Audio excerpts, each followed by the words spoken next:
अगर आपको पता चले कि आप 4-6 महीने बाद चुनाव होंगे तो किसके चेहरे पर गुलाबी रंगत बरकरार रहेगी? ये गुलाबी शहर जयपुर जानना चाहता है, राजस्थान जानना चाहता है और नजर देश की भी है, क्योंकि सबसे ज्यादा सुर्खियां मध्य भारत में अगर किसी राज्य की सियासत ने बटोरी हैं तो वो राजस्थान है। मुख्यमंत्री अशोक गहलोत सुबह सवेरे जब अपनी फ्लीट से रवाना होते हैं हवाई पट्टी की तरफ, तो क्या उनका ध्यान जाता है उन इश्तिहारों और होर्डिंग्स की तरफ जो उनकी सरकारों ने, उनकी एजेंसीज ने लगाए हैं? गुलाबी रंगत वाली होर्डिंग, मुस्कुराते अशोक गहलोत बारबेरी गमछे में और साथ में योजनाओं का क्रिस्प और टू द पॉइंट कम्युनिकेशन। पर सब कुछ अगर इश्तिहारों से ही पता चलता तो फिर बारीक ब्यौरों की जरूरत क्या थी? क्योंकि सचिन पायलट जब से संधि शिविर से दिल्ली से वापस लौटे हैं तब से उनके समर्थक नए सिरे से फेटा कस रहे हैं, तैयारी कर रहे हैं। आखिर क्या बातचीत हुई इतनी चुनौतियों के बाद, इतनी पदयात्राओं के बाद, इतनी डेडलाइंस के बाद और इतनी लगभग पुष्ट खबरों के बाद कि नई पार्टी तो अब बनकर रहेगी और ये सबसे तगड़ा तीसरा मोर्चा हो सकता है? क्या तय हुआ? क्या बातें ये हुई कि केंद्रीय चुनावी कमेटी में जगह मिलेगी? क्या बातें ये हुई कि महासचिव का पद मिलेगा?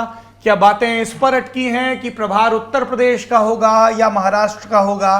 क्या बातें यहां भी ठिठकी कि इलेक्शन कैंपेन कमेटी राजस्थान की सदारत कौन करेगा? सचिन पायलट के पास क्या है ऑफर करने को रेजिस्टेंस के अलावा? उन्हें अपने किन विधायकों और मंत्रियों के हितों की रक्षा करनी है 5 बरस के बनिस्बत? अशोक गहलोत ने कितनी रियायत दी है और क्या संभावनाएं टटोल रहे हैं? वो कौन से पोल प्लैंक्स हैं जिनके आधार पर वो चुनावी मैदान में है? 500 रुपए का सिलेंडर, 25 लाख रुपए का हेल्थ बीमा या फिर मासिक पेंशन और ऐसी ही तमाम, और पशुओं के बीमा जैसी तमाम दूसरी सहूलियतें। इंडिया टुडे और लल्लन टॉप को दिए एक इंटरव्यू में मुख्यमंत्री अशोक गहलोत ने यह स्वीकार भी किया कि पिछले 10 बरस के मेरे सत्ता काल में, जो 5-5 बरस के अंतराल पर आया, हमने योजनाएं तो खूब बनाई, नीयत भी अच्छी थी और डिटेल भी अच्छे थे, लेकिन जनता तक उनको पहुंचा नहीं पाए और इसी को दूर करने की कोशिश करती गहलोत सरकार नजर आ रही है। पर जवाब उनको इस बात पर भी देना होगा इन योजनाओं से इतर कि इतनी सारी भर्ती परीक्षाएं क्यों विफल रही? छात्रों की नाराजगी का आलम और उसके बरक्स राज्य सरकार का यह दावा कि जहां गड़बड़ी हुई वहां गिरफ्तारियां हुई। बात यह भी है कि विधायक संख्या बल की बारीक रेखा को भांपकर अशोक गहलोत पर कितना प्रेशर बनाने में कामयाब रहे, कितनी मनमर्जियां चला पाए, और जिन विधायकों मंत्रियों को रुखसती का रास्ता दिखाया जाता था अब क्यों उनको सहन शक्ति बढ़ाने के एक फॉर्मूले के तौर पर अपना लिया गया है? इन सब से इतर भारतीय जनता पार्टी का खेमा है जो अभी तैयारियों में तो लिप्त है, पर पता नहीं है कि सेनापति कौन होगा। एक पुरानी सेनापति हैं जिनके पड़ाव दिल्ली और जयपुर में डलते रहते हैं, पर आला कमान से अभी भरपूर वादा नहीं मिला है वसुंधरा राजे सिंधिया को। संगठन मंत्री हैं जो सुन सबकी रहे हैं, अपनी नहीं कह रहे हैं। नए नवेले अध्यक्ष सीपी जोशी हैं जो अभी पहचान के संकट से गुजर रहे हैं। पुराने अध्यक्ष सतीश पूनिया हैं जिनके समर्थक इसी में शाबाशी खोज रहे हैं कि सफर तो पहली बार के विधायक से शुरू हुआ था और 4.5 बरस में बरासते प्रदेश अध्यक्ष वो अब नेता, उपनेता, प्रतिपक्ष तक पहुंच गया है। गजेंद्र सिंह शेखावत हैं जिनके साथ अशोक गहलोत सीधी मुठभेड़ के मूड में हैं संजीवनी घोटाले के बहाने। और इन सब से इतर नाम ओम बिड़ला का है, नाम अश्विनी वैष्णव का है। नामों की ये खूबी होती है कि वो हवा में राजनीति की दिशा के हिसाब से तिरते और तैरते रहते हैं। इसीलिए कभी हनुमान बेनीवाल कोई बयान देते हैं, कभी अरविंद केजरीवाल कुछ कहते हैं। लेकिन हमें लगा कि अब मौका आ गया है, जब राजस्थान की सियासत की गर्मी बढ़ गई है, तो फिर नए सिरे से चैलेंजर्स पर और अभी जो काबिज हैं उनकी रणनीतियों पर बात की जाए। इस बातचीत में हमारे साथ जुड़ रहे हैं न्यूज रूम से हमारे वरिष्ठ सहयोगी Nikhil Bhat. How are you feeling? I just called you वरिष्ठ। नाउ यू आर वरिष्ठ इनफ। डिसाम हो जाता है आदमी इस तरह की बातें सुन के। इसके अलावा हमारे साथ जयपुर से जुड़ रहे हैं 3 वरिष्ठ पत्रकार। हमारे साथ हैं तबीना अंजुम कुरैशी, बहुत बहुत स्वागत है तबीना आपका नेता नगरी में।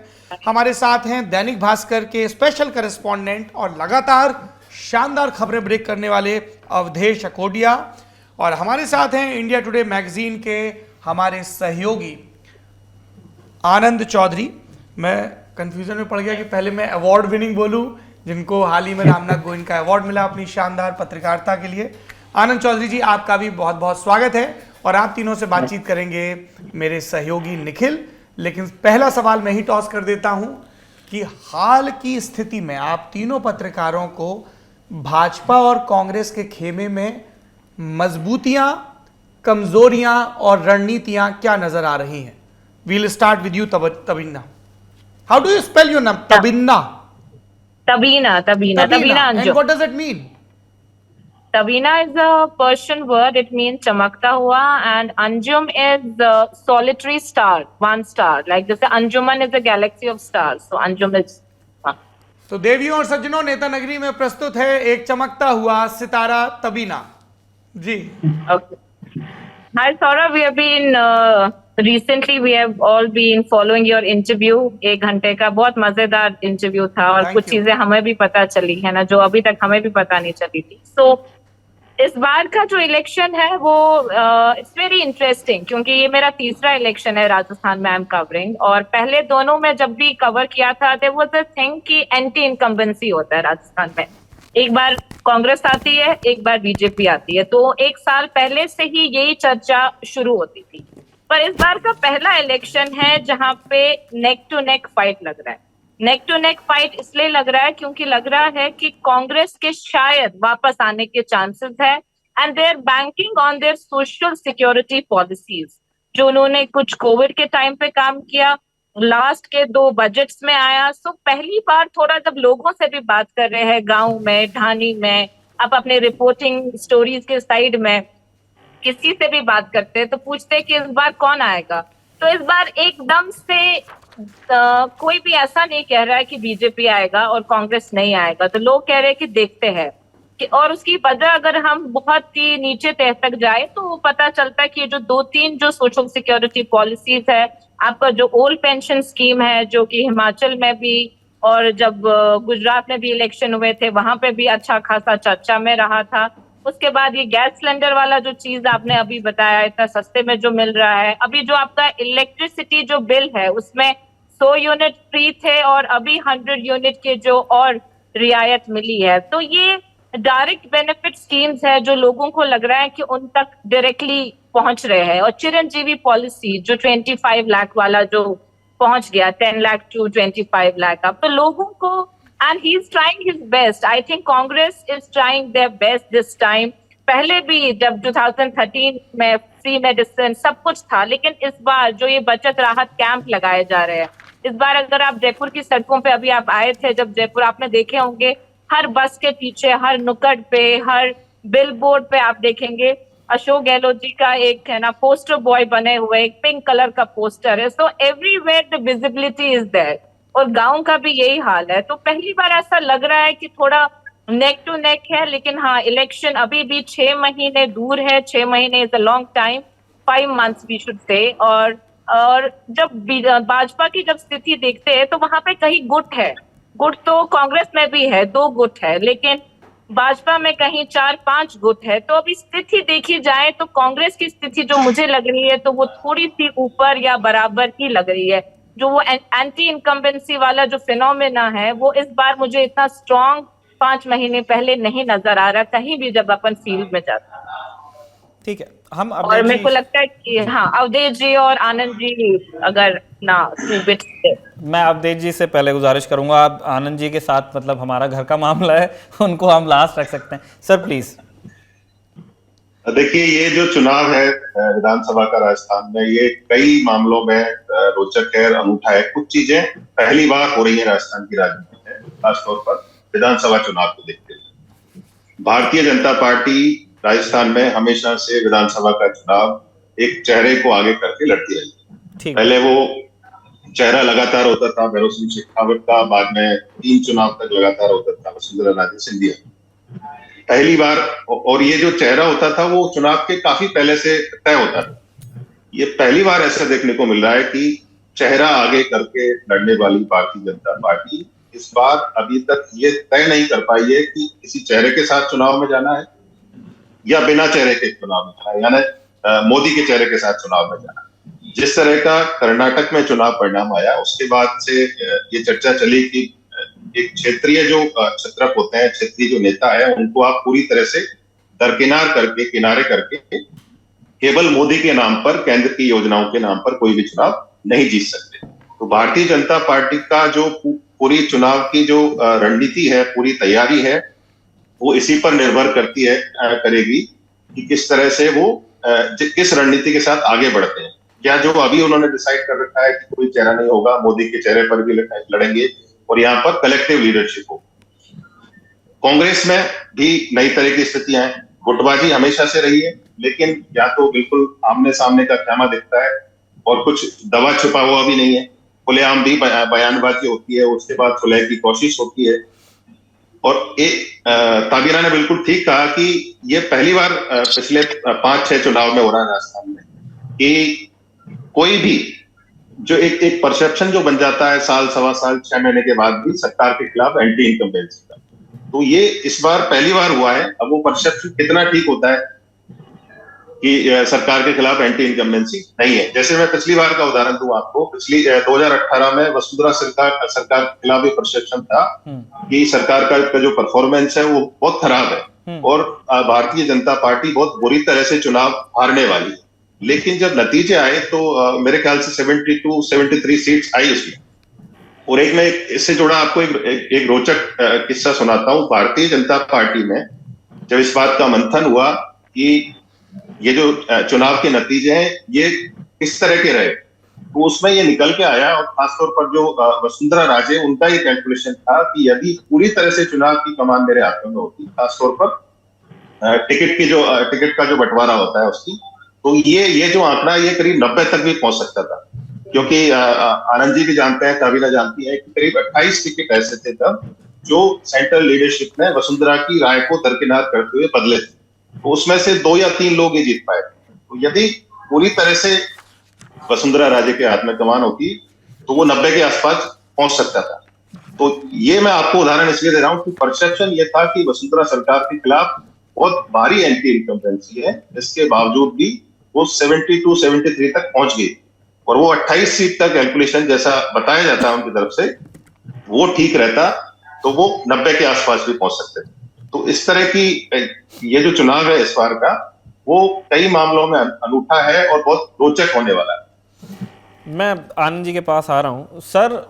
हमने जैसे हमारे 2 मेहमानों ने प्रकाश डाला है दोनों ही पार्टियों की चीज़ों पे, लेकिन हमें एक बात जो अब तक के जो हमारे दर्शकों ने नोटिस की होगी कि कांग्रेस के पास एक पोल प्लैंक और एक फेस है, और भारतीय जनता पार्टी में इस बारे में विचार अभी चल रहा है कि हमें किस दिशा में आगे बढ़ना है।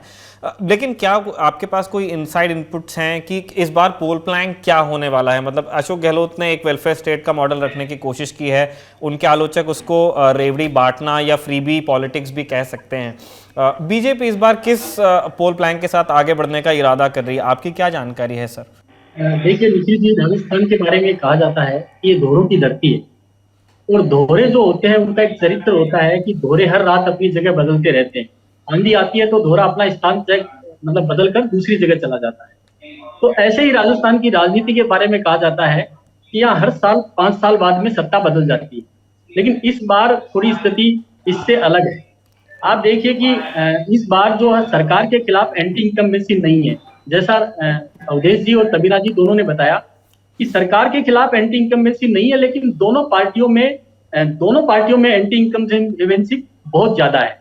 आप उसको इस तरह देख सकते हैं कि आप देखिए कि बीजेपी में कितने गुट बने हुए हैं और हर गुट प्रभावी है। अभी बीजेपी के प्रदेश अध्यक्ष कहने को सीपी जोशी है, लेकिन बीजेपी में जो विपक्ष की भूमिका सारी किरोड़ी लाल मीणा अदा कर रहे हैं। किरोड़ी लाल मीणा रोज ईडी और रोज आरपीएससी के पेपर लीक प्रकरण, हर मुद्दे को लेकर वो सड़क पर होते हैं।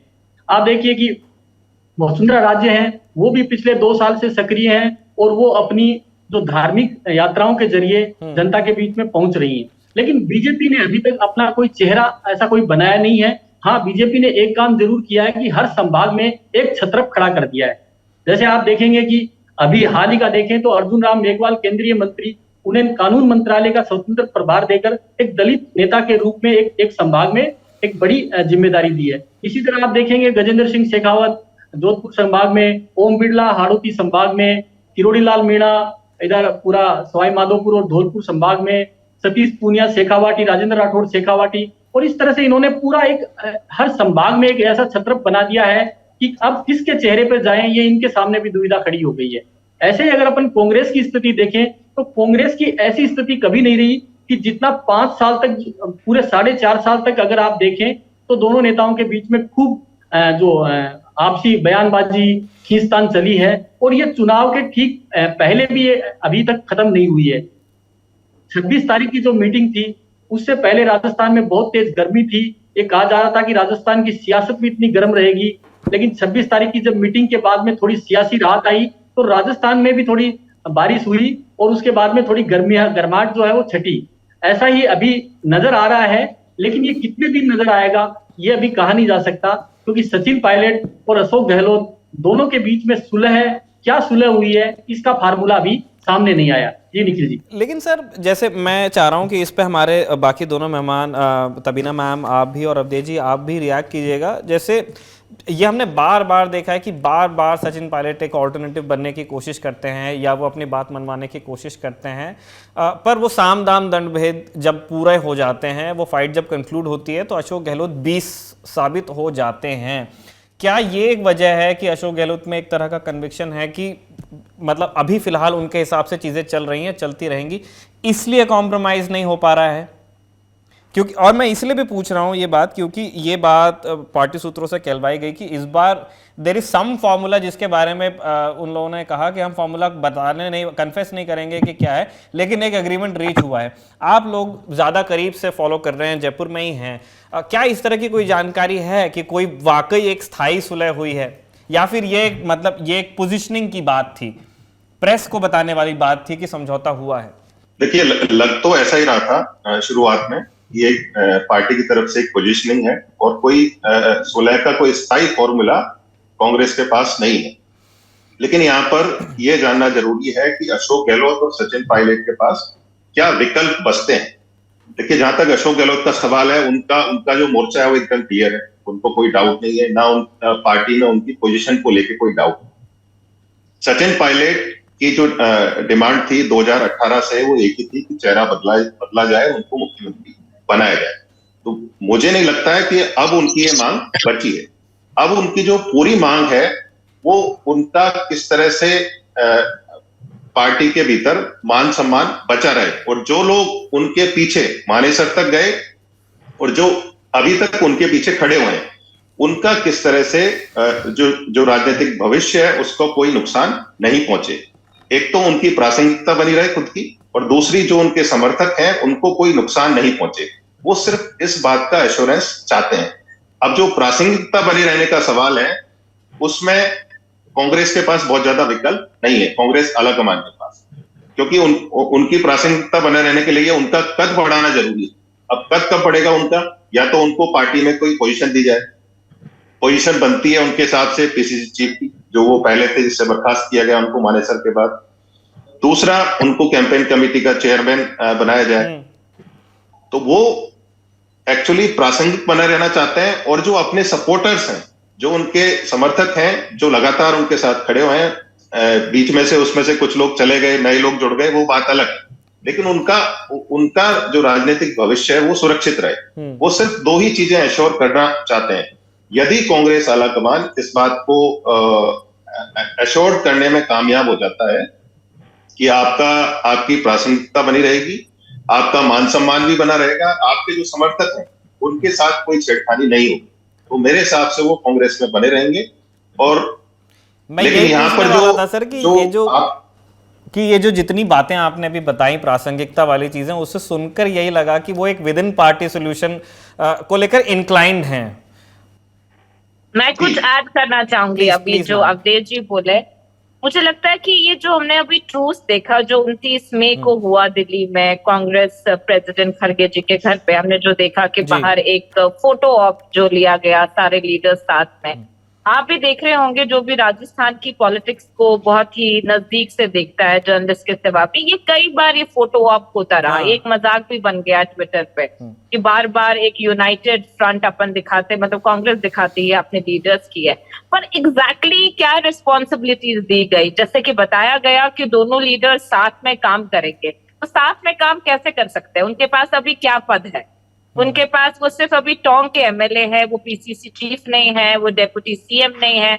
तो जब तक कि वो क्लियरली ये बताया नहीं जाए कि क्या रिस्पॉन्सिबिलिटीज दी है उनको, है ना, ताकि वो किसी का या तो उनको पीसीसी चीफ वापस बनाए या तो जो कैंपेन कमेटी है उसका अध्यक्ष बनाए, क्योंकि without revealing the responsibilities Congress high command has given him, it's very difficult to to even envisage कि ये दोनों मिलके, दोनों लीडर्स कैसे काम करेंगे साथ में, क्योंकि है ना, किस बलबूते पे काम करेंगे। तो ये बड़ा इंटरेस्टिंग है, क्योंकि बार बार जब ये डिस्कशंस होते हैं, चाहे वो जब राहुल गांधी का जब यहाँ पे जो उनका जो जब वो यहाँ दिसंबर में आए थे, उनका जो भारत जोड़ो यात्रा जब एंटर हुई, तब भी सेम फोटो ऑप हुआ था। तो ये 6 महीने में दूसरी बार हुआ है। I mean, अगर हम देख ले तो, लेकिन कुछ नतीजे निकलते नहीं है। बात वहीं पे है, वो करप्शन वाली जो बात कर रहे हैं कि चार्जेस के एलिगेशंस का इन्वेस्टिगेट किया जाए, उस पे क्या बात हुई? वो जो आरपीएससी को लेके जो उनकी जो बात है उसका क्या है? I mean, जब तक, क्योंकि आपने देखा होगा 29 मई के बाद सचिन पायलट ने अपने जो वहां पे जब वे टोंक गए थे, तो उन्होंने दूसरे तीसरे दिन ये बात बोली कि I am still firm on those things, on those demands, कि मुझे चाहिए कि करप्शन की चार्जेस जो बीजेपी गवर्नमेंट में हुआ है उसको इन्वेस्टिगेट किया जाए। तो इसका मतलब है अभी भी जो उनको चीजें चाहिए वो तो मिली नहीं है, और अगर मिली है तो वो एग्जैक्टली क्या मिली है, क्योंकि आज पूरे 10 दिन हो गए इस ट्रूथ को जो कि दिल्ली में हुआ था, और हमारे सामने अभी भी कोई कांग्रेस का कोई रीऑर्गेनाइजेशन, कोई स्ट्रक्चर यहाँ चेंज नहीं हुआ है, कुछ भी नहीं हुआ है, तो लोगों को कुछ पता नहीं है। तो ये 10 दिन में स्पेकुलेशन ही हो रही है कि 11 जून को हो सकता है वो नई पार्टी फ्लोट करेंगे, जो कि वो मना कर रहे। तो आई मीन हम बात वही रह गई है, 29 मई वाली स्थिति है ना, कुछ नया इसमें कुछ पता नहीं चल रहा है। राइट, और वही हम यही तो बात कर रहे हैं ना कि मतलब चीफ मिनिस्टर काफ़ी पावरफुल हैं, काफ़ी सारे डिपार्टमेंट्स हैं, वो पार्टी के अंदर प्रशासन दोनों में पावरफुल है, और वो एक पोजीशन ऑफ स्ट्रेंथ से शायद डील कर रहे होंगे इन नेगोशिएशंस को, और उसमें फिर जगह कम बच जा रही है, क्योंकि बाउट आफ्टर बाउट आप जीत नहीं पा रहे हो, या उस व्यक्ति को एक चुनौती की तरह पेश नहीं कर पा रहे हो खुद को। हम आनंद जी के पास आना चाहते हैं। सर, जब इंटरव्यू को लेकर बात चल रही थी, हम थोड़ी देर पहले जब बात कर रहे थे, आप कह रहे थे कि 2.5 साल वाला किस्सा है। अशोक गहलोत से पूछा गया कि आप पहली बार कब मिले थे सचिन पायलट से, उन्होंने कहा जब वो 2.5 साल के थे। आपने कहा कि ये 2.5 साल वाली एक कहानी आपके पास भी है, क्या आप बांटना चाहेंगे हमारे दर्शकों से? देखिए, बात 1980 की है। 1980 में अशोक गहलोत पहली बार सांसद चुनकर लोकसभा पहुंचे थे, और उसी वक्त सचिन पायलट के जो पिता हैं राजेश पायलट, वो राजस्थान के भरतपुर से सांसद चुने गए थे। तो आप देखिए कि राजेश पायलट और जो अशोक गहलोत है, उनका 80 के बाद में आपस में एक जानकारी और आपस में एक मेलजोल शुरू हुआ है। उससे पहले राजेश पायलट गांधी परिवार के बहुत नजदीक थे, और वो एक पायलट थे। जब उन्होंने भरतपुर में एक बार दौरा किया और वहां देखा कि गुर्जर बहुत ज्यादा तादाद में है, और उन्होंने इंदिरा गांधी से ये कहा कि मैं भरतपुर से चुनाव लड़ना चाहता हूं, तो इंदिरा गांधी ने एक बार की तो मना कर दिया कि नहीं, आप वहां से चुनाव मत लड़िए, आप अभी इंतजार कीजिए। लेकिन जब वो उन्होंने कहा कि नहीं, मैं वहां से चुनाव लड़ूंगा और जीतूंगा, तो इंदिरा गांधी ने उनपे विश्वास जताया और वो भरतपुर आए। तो आप देखिए कि पहले वो पायलट, राजेश पायलट नहीं लगाते थे अपने नाम के आगे, और जब पहली बार वो जब भरतपुर पहुंचे, तो भरतपुर में उन्होंने वहां के पेंटर्स को बुलाया, सारे जो भरतपुर के जितने भी पेंटर थे उनको बुलाया, और रात को उनके साथ मीटिंग की कि मैं यहाँ से कांग्रेस का उम्मीदवार हूँ, और शहर की सारी दीवारों पे सुबह राजेश पायलट नजर आना चाहिए। तो आप देखें कि उस दूसरे दिन सुबह शहर की सारी दीवारों पर राजेश पायलट का नाम था, और उनका नाम वैसे राजेश कुमार विधुड़ी था, लेकिन उन्होंने उसको बदलकर राजेश पायलट रखा था। तो अब वो भरतपुर के चुनाव में जीते और वो लोकसभा पहुंचे। जब अशोक गहलोत चुनाव में जीते, तो अशोक गहलोत बहुत सारे ट्रकों में सवार होकर दिल्ली पहुंचे, और जब इस इलाके में जो वीआईपी इलाका है उसमें इतने सारे ट्रक एक साथ देखे, तो लोगों को लगा कि ये क्या है, तो अशोक गहलोत अपने समर्थकों को ट्रकों में भरकर इंदिरा गांधी के निवास पर पहुंचे और उनको अपनी जो टिकट पे उन पे विश्वास जताया था उसके लिए आभार जताया और जीत की उनके साथ खुशी साझा की। उसके बाद वो पहली बार जब राजेश पायलट से मिले तब सचिन पायलट की उम्र 2.5 साल थी। तब उन्होंने बताया कि सचिन पायलट से जब मैं मिला था तब उनकी उम्र 2.5 साल थी। ये एक किस्सा था। अच्छा सर, ये बताएं, मतलब ये मेरा सवाल अगेन मैम तबीना आपसे और अवधेश जी आपसे भी है। जो दिल्ली में चार्टर है सो है, हमें जानना चाहते हैं कि किरेन रिजिजू की कानून मंत्रालय से जो रवानगी हुई है वो एक दूसरी स्टोरी है, लेकिन आपके स्टेट से आने वाले अर्जुन राम मेघवाल बनाए गए हैं मिनिस्टर फॉर लॉ। अभी MOS है इंडिपेंडेंट चार्ज, मतलब एक तरह से मंत्रालय उन्हीं के पास है, उनके बॉस फिर प्राइम मिनिस्टर ही होते हैं। इसके पीछे कोई मतलब बातचीत, कोई जानकारी आपके पास है जो आप दर्शकों से साझा करना चाहते हैं कि ये किस थिंकिंग का हिस्सा हो सकता है? बिल्कुल, देखिए इसके पीछे साफ तौर पर जो सोच है भारतीय जनता पार्टी की उसकी ओर इशारा किया था आनंद जी पहले।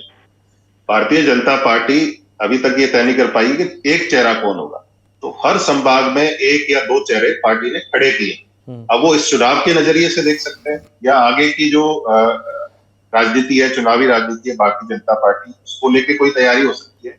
वो एक बहुत सीधा सिंपल सा इसके पीछे वजह है कि जो अर्जुन मेघवाल है वो दलित समाज से आता है, तो एक दलित नेता के तौर पर उनको राजस्थान में स्थापित किया जाता है।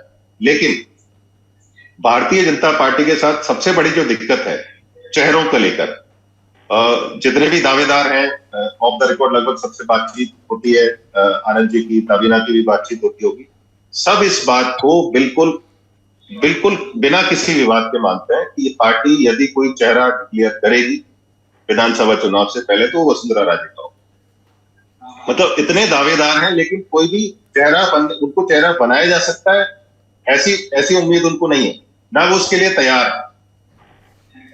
तो एक चेहरे के तौर पर स्थापित करने की कोशिश अर्जुन मेघवाल को की है, लेकिन वो एक संभाग में ही उनकी उतनी पकड़ है कि वो वहां पर कुछ कैलकुलेशन जो जातीय गणित है भारतीय जनता पार्टी का, वो ठीक कर सकते हैं। जितने भी दावेदार हैं इंक्लूडिंग अर्जुन मेघवाल, उनकी पूरे प्रदेश में उस तरह से स्वीकार्यता नहीं है जितनी वसुंधरा राजे की। तो ये बहुत बड़ा एक संकट भारतीय जनता पार्टी के साथ है। अवधेश जी जो अभी बोले, मैं थोड़ा सा ऐड करना चाहूंगी। प्लीज। मेरी आवाज आ रही है? जी हाँ मैम बोलिए।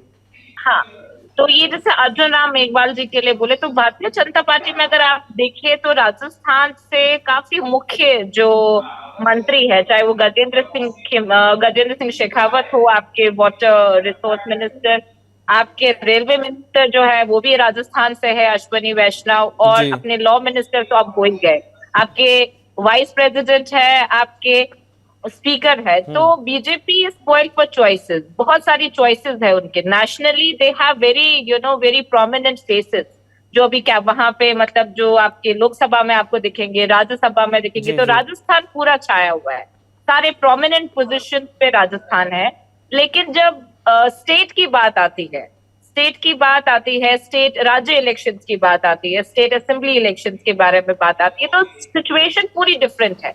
उसमें एक लीडर जिसको लोग है ना बिल्कुल एकदम स्टेट में एक्सेप्ट करे, क्योंकि जब नेशनल लोकसभा वाला जो पोल्स होता है वो तो तब प्राइम मिनिस्टर को लेके आपके, जैसे 2019 में अगर आप जाए 2018 में अगर यही बात होती तो बीजेपी हारती नहीं चुनाव 2018 में असेंबली पोल, तो 2019 में जब लोकसभा के चुनाव हुए 25 की 25 सीटें बीजेपी जीती। तो दोनों में फिर से फर्क है ना, मतलब एक MP बन के आना और यहाँ पे एक लोकली जो मास बेस हो, जिसका सारी जाति 36 कौम सारे समुदाय जो है, मतलब जिसको एक जने को वोट करे, आई थिंक इनमें से सब में वो एक लैकिंग है, वो एक चीज। मतलब आप बेसिकली ये कहना चाह रही हैं कि मतलब बीजेपी भी इस बात को एक्नॉलेज करती है कि जो नेशनल नैरेटिव है वो एक अलग मतलब थिएटर है, और जो स्टेट में पॉलिटिक्स है वो एक, मतलब इनके बीच में कुछ ये हो सकता है, ओवरलैप हो सकता है। मंडे से दिल्ली में कितनी चर्चाएं चल रही है ना, और राजस्थान को लेके चर्चाएं चल रही है। अभी वसुंधरा राजे जी वेडनेसडे को वहां पे गई थी, वो भी बात करके आई हैं। तो ये क्यों हो रहा है? क्योंकि बहुत सारे गुट है,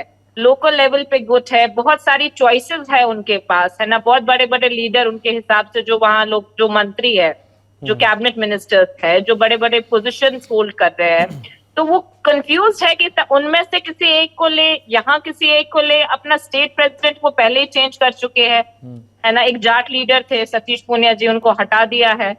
तो आई मीन पहले एक अभी उनका मतलब एक कम्युनिटीज को भी जोड़ने वाला जो काम है, भाजपा के पास अभी बहुत सारे चैलेंजेस है जो अपने को लग रहा है अभी। चलिए एक आखिरी सवाल मेरा अपने मेहमान, मैं इसमें कुछ ऐड करना चाहता था निखिल जी। बोलें सर, बोलें जी आनंद जी। अर्जुन मेघवाल को जो पार्टी में जो एक मुख्य जिम्मेदारी दी गई है, उसके पीछे एक कारण ये भी है कि पिछले विधानसभा चुनाव में जो राजस्थान में जो एससी सीटें हैं, 34 सीटें हैं राजस्थान विधानसभा की और 4 लोकसभा की है। तो पिछले जो विधानसभा चुनाव था तो वहाँ एससी जो वोटर है वो बीजेपी से लगातार छिटक रहा था और वो कांग्रेस के साथ जा रहा था। और इस बार भी बीजेपी के जो अंदरूनी कुछ सर्वे हुए हैं उनमें एससी वोटर्स जो हैं वो बीजेपी से नाराज बताए जा रहे हैं। तो यही जो कारण है कि इन्हीं वोटों को साधने के लिए अर्जुन राम मेघवाल को एक जिम्मेदारी दी गई है कि वो खास करके बीकानेर और गंगानगर संभाग जहां एससी के वोटों की तादाद बड़ी ज्यादा है, तो वहां पार्टी को एक अच्छी स्थिति में ले आए और लोकसभा और विधानसभा दोनों चुनाव में उनका असर नजर आए। ये मेरे को लगता है कि ये मुख्य कारण रहा हो। एक आखिरी सवाल हमारा सारे मेहमानों से अपने हैं, एक छोटा कमेंट चाहेंगे तीनों से ही। हमने देखा है कि अशोक गहलोत लगातार खुद को पोजीशन करना चाहते हैं एक ऐसे एडमिनिस्ट्रेटर के तौर पे जो वेलफेयर स्टेट में मानता है और वो उस तरह की स्कीम्स लाने की कोशिश करें। जैसे हमने पहले भी कहा, इसकी अपनी आलोचना मौजूद है।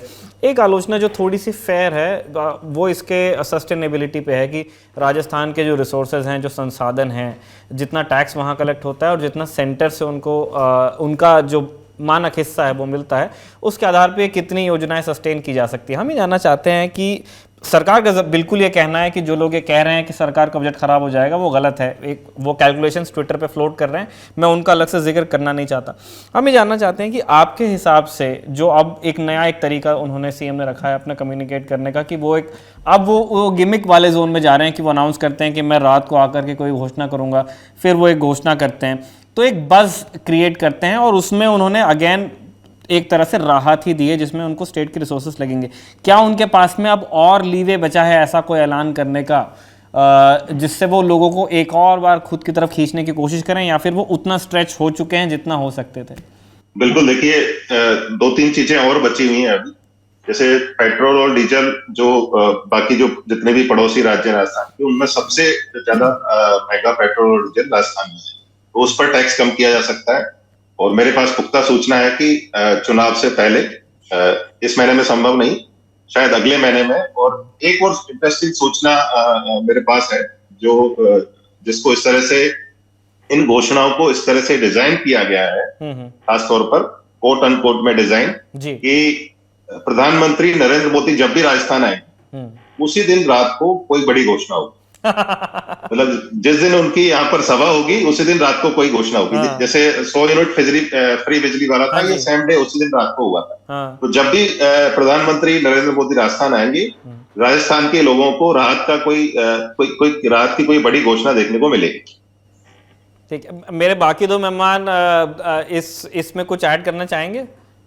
देखिए, इसमें जो मैं कुछ कहना चाहता हूँ कि अभी जो इन्होंने 10 योजनाओं का जो पूरा राहत, महंगाई राहत कैंप जो चला रहे हैं, उसमें 22,500 करोड़ रुपए का बजट है और वो टोटल बजट इन योजनाओं में खर्च होना है, जिसमें 25 लाख का बीमा है, स्वास्थ्य बीमा है चिरंजीवी, और आपका 500 रुपए में गैस सिलेंडर है। ये सब चीजों पे 22,500 करोड़ रुपए राजस्थान में खर्च होना है।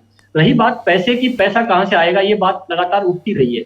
अब आप देखिए कि पिछले कुछ सालों में जितनी भी सरकारें हैं उन्होंने लोन लेकर जो लोन की उनकी जो सीमा है वो काफी बढ़ चुकी है और वो लोन को इस तरह की चीजों में इस्तेमाल करती है। राजस्थान में भी 3 लाख करोड़ रुपए से ज्यादा का लोन हो चुका है और पिछली सरकार में भी लोन को लेकर इस तरह की चीजें चली थी और इस सरकार में भी चल रही है। तो ऐसी योजनाएं धरातल पर लाने में कोई मुश्किल नहीं है। मैम, आई थिंक जो मेरे दोनों साथियों ने बोला, हमारे अवधेश जी ने, आनंद जी ने, मैं बिल्कुल दोनों से सहमत हूँ।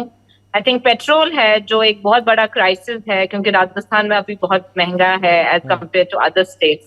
एक और चीज देखा जा सकता है, ये सिर्फ इस बारी जो ये वेलफेयर स्कीम्स जो ये लॉन्च कर रहे हैं, ये सिर्फ लॉन्च नहीं कर रहे हैं, ये पूरा डिस्ट्रिक्ट्स में जाके लोगों से मिल के, आई मीन जो ये बचत राहत अवेयरनेस कैंप है ना, गांव में जाके, डिस्ट्रिक्ट में जाके पूरा पूरा एक बेनिफिशरीज से मिलना और वहां पे अपने अपने चीजों के बारे में बताना अपनी, तो ये पहले नहीं हुआ। मेरे को लगता है 2013 में 18 में ये हमने नहीं देखा कि ऐसे मतलब इनिशिएट लेके एक एक जगह जाना।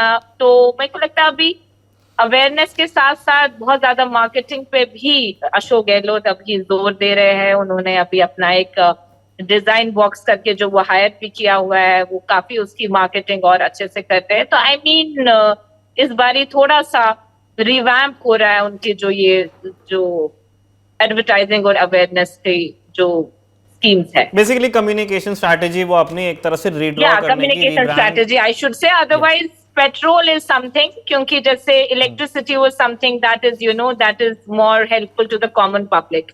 आपके डायरेक्ट बेनिफिट स्कीम है, आपके इलेक्ट्रिसिटी बिल में आता है कि आपको इतना पैसा देना था और इतना आपको माफ किया जा रहा है, तो लोग उसको पढ़ रहे हैं। साथ में ये भी आता है कि लास्ट 6 मंथ से आप इतना फायदा मिला है आपको, तो लोग उसको रोज देखते हैं, हर महीने आता है आपके पास। तो अगर पेट्रोल हो जाए, पेट्रोल ऐसा चीज है जो आप रोज यूज करते हैं, तो आई थिंक बहुत सारे लोगों की, देखिए पेंशन, ओल्ड पेंशन स्कीम को रिवाइव कर दिया है उन्होंने। चिरंजीवी हेल्थ वो ऑलरेडी कर चुके हैं। अब नया क्या, नया तो यही वाला एक जो हम सबको लग रहा है। ठीक है, राजस्थान पे हमारी नियमित नज़र बनी रहेगी जब तक इलेक्शंस होंगे। राजस्थान रेगुलरली डिस्कस होता रहेगा और हमारी कोशिश रहेगी कि हमारे मेहमान दोबारा नेता नगरी में तशरीफ़ लाएं, अपने इनपुट्स शेयर करें। हम आप तीनों का शुक्रिया कर रहे हैं, आनंद जी आपका, अवधेश जी आपका, मैम तबीना आपका भी। आप लोग भी दोबारा तशरीफ़ लाएँ जब, अगर आपका टाइम अलाउ करता है तो।